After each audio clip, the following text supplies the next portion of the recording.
Welcome to this episode of the Sports Detective Podcast Show. My name is James Williams, and today, are we witnessing the downfall of Dabo Swinney in real time?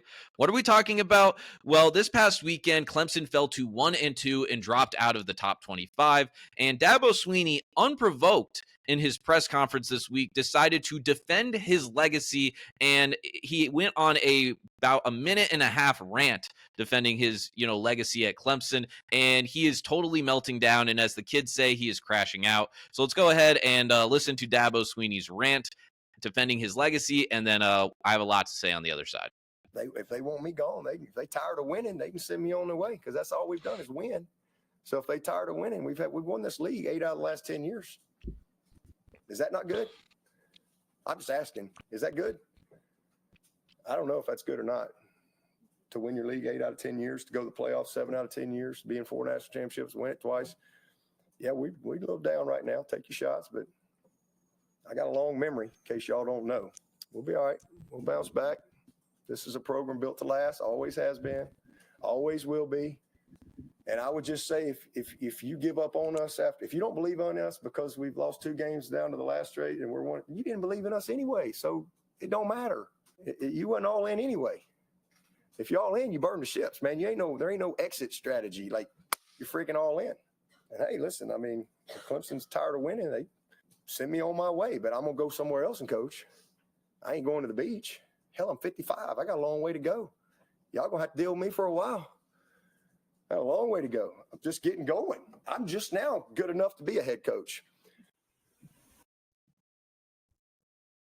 Like we said earlier, that rant was completely unprovoked.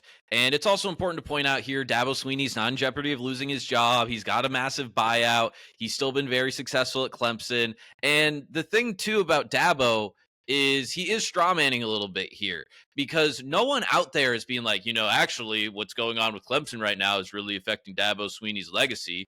No one's attacking his legacy. Dabo Swinney is a top 5 coach this century, and he might be closer to 1 than he is 5 on that list. What he has done at Clemson is absolutely remarkable. He raised the standard there. He took this program from a very good program to an elite program, a program that went to 4 national title games out of 5 years.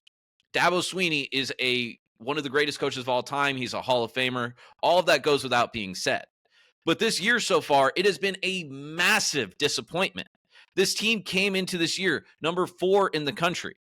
This team went to the playoff last year and brought a whole lot of pieces back.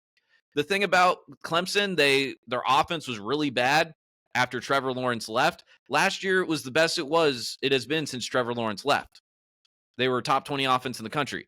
This year, Clemson's offense right now is comparable to Iowa. Lucy Roden, the Iowa Hawkeye influencer, works for the Levitard Show. She literally did a TikTok where she's comparing offense. She's like, hey, guess the offenses. Guess where this team ranks statistically. Is this Clemson or Iowa? Clemson is one of the worst offenses in all of college football right now.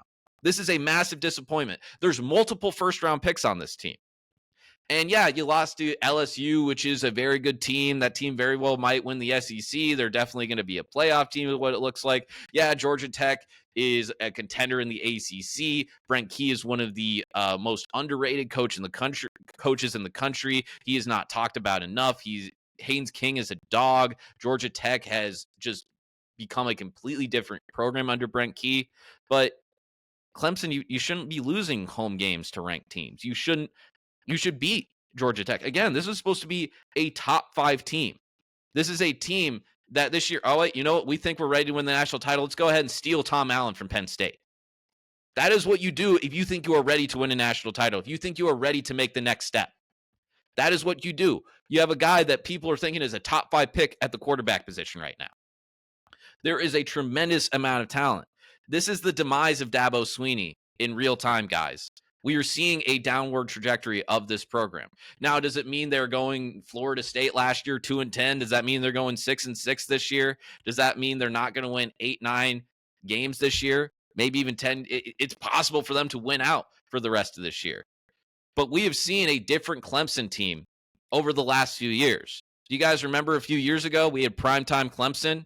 They're playing Duke and Riley Leonard, and Duke and Riley Leonard dominated Clemson. I think that might have been the first game of the year, if my memory is correct. just absolutely dominated, won by multiple scores. Duke dominated Clemson. Georgia Tech, we talked about how great Brent Key is. We talked about great Haynes King is. This defense is supposed to be one of the best in the country. How the heck is Georgia Tech just chewing up and having these long drives, 6-minute drives, 7-minute drives, just running and dominating the line of scrimmage?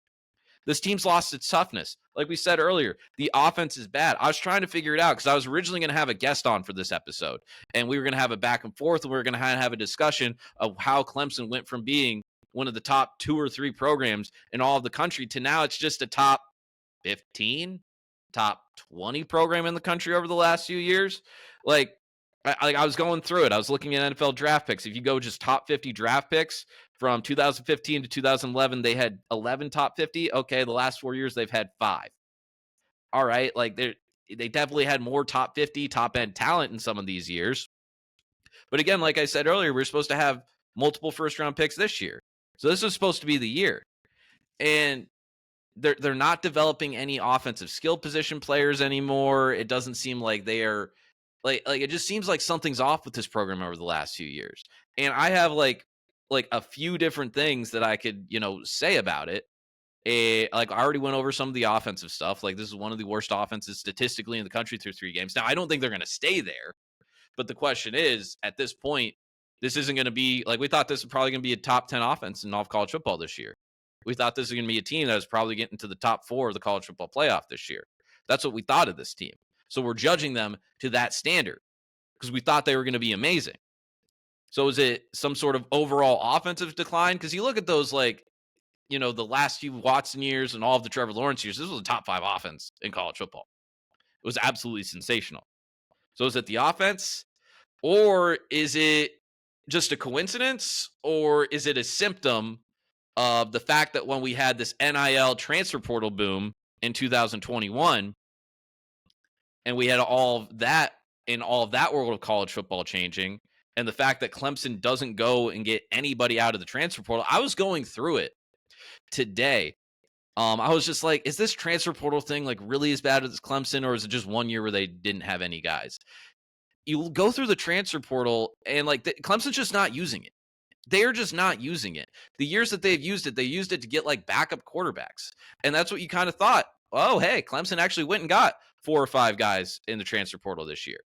And the interesting thing about the transfer portal, now, there's a lot of programs that do use the transfer portal and are incredibly successful doing it. Like, for example, if the transfer portal never happened and never became a thing, I don't know if Mike Norvell is still the head coach of Florida State. Mike Norvell's all of his success at Florida State is because of the transfer portal and the dudes that he has gotten out of the transfer portal, right? And then you have other programs, like, for example, you see Iowa State in the background here. Matt Campbell isn't necessarily a big guy. Hey, let's go get 15 guys out of the transfer portal. But every single year, he'll get 5, 6, 7 guys, and 2 or 3 of them end up being guys that really help you out and really are key members of a team. Maybe they're in a rotation on a defensive line. I mean, they've gotten NFL guys out of the transfer portal at Iowa State. And I'm sure several other programs all around the country could say this very same exact thing. And the dangerous thing with the transfer portal with Dabo Swinney is every year they are losing at least 10, 12 guys to the transfer portal every single year. Now, Clemson fans could probably tell me, hey, all those guys that are entering the transfer portal and end up leaving actually aren't that good of players, so they aren't that big of a loss.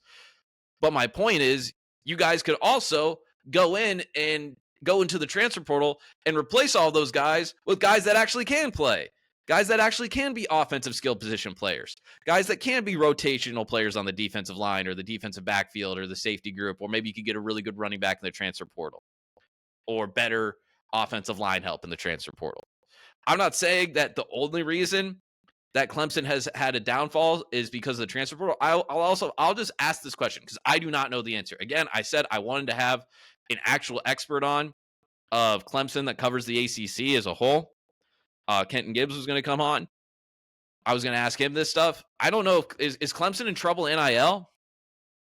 Because I was going through all the recruiting rankings just high school, and I didn't necessarily see too much of a drop off.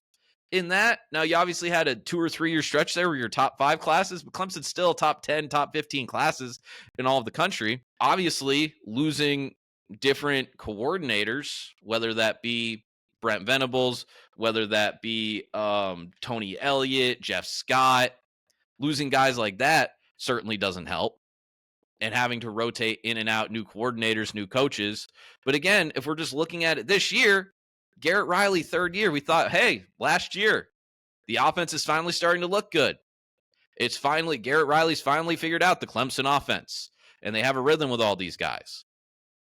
It just looks, they just make it look so hard when you watch them. Like, why is the offense struggling that much? It just looks like it's so hard, and there's so much tension, and there's so much weight on these guys' shoulders. They should be playing loose. They should be playing carefree. They should be playing with energy, positive energy. They're not. They're not. Like, I also think back to, I brought up that Duke game earlier. I believe it was the opening night, because I believe that was Garrett Riley's first night as offensive coordinator at Clemson.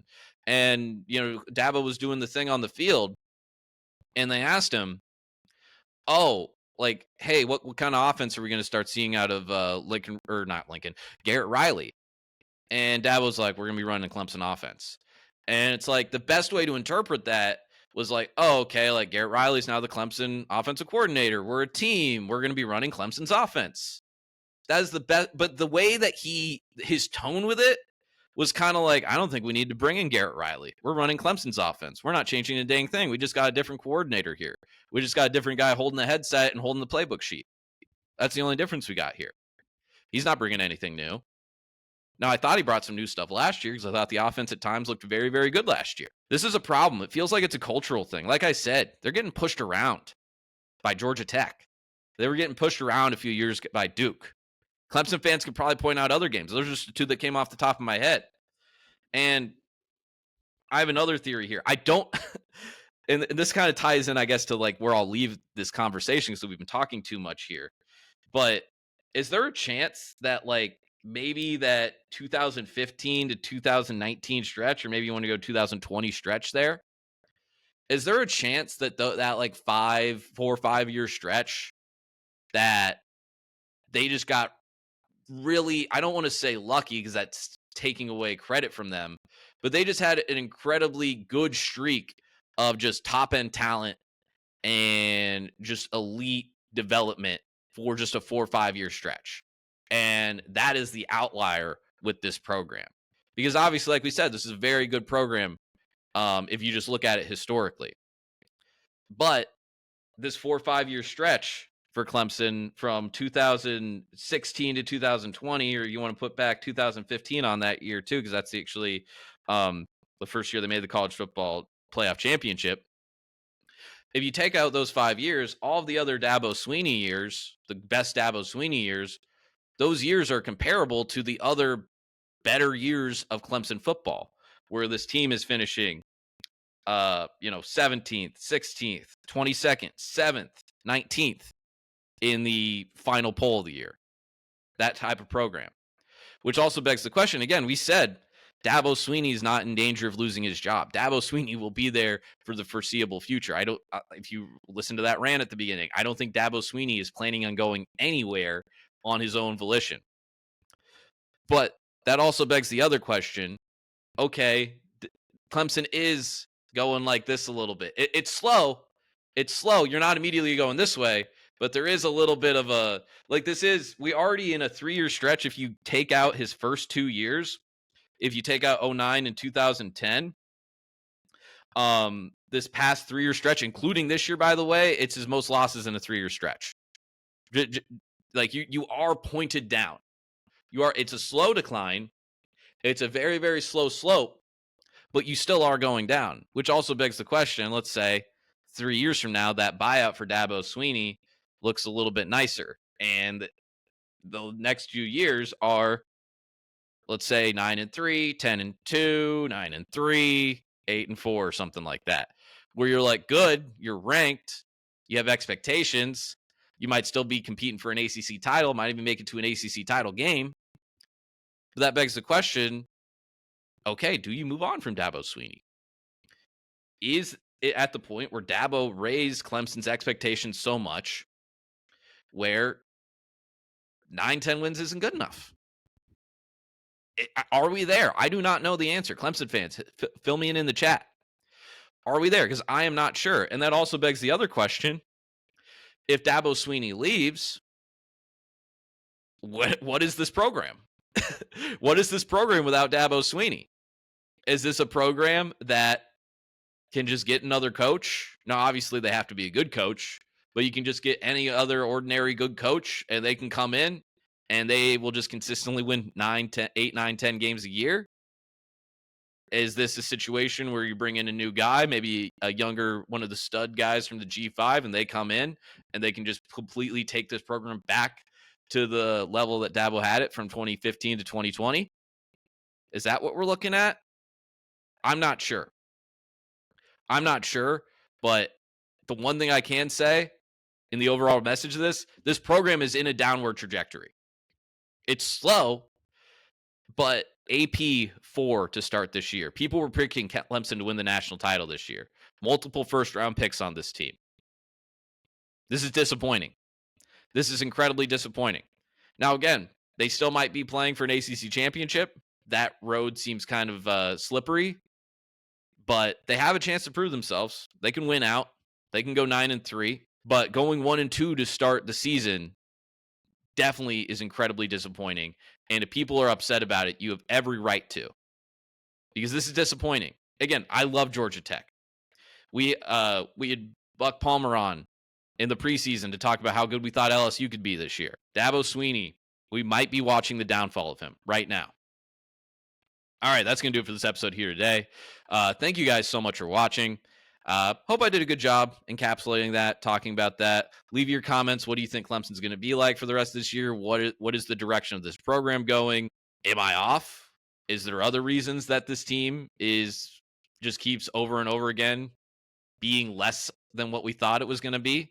Is that on us? Is that the media? I don't know. Again, like, comment, subscribe if you haven't done so already. Number one way to help support this channel is subscribing. So please, please, please do that. That will make me very happy. And thank you for watching. We'll talk to you next time.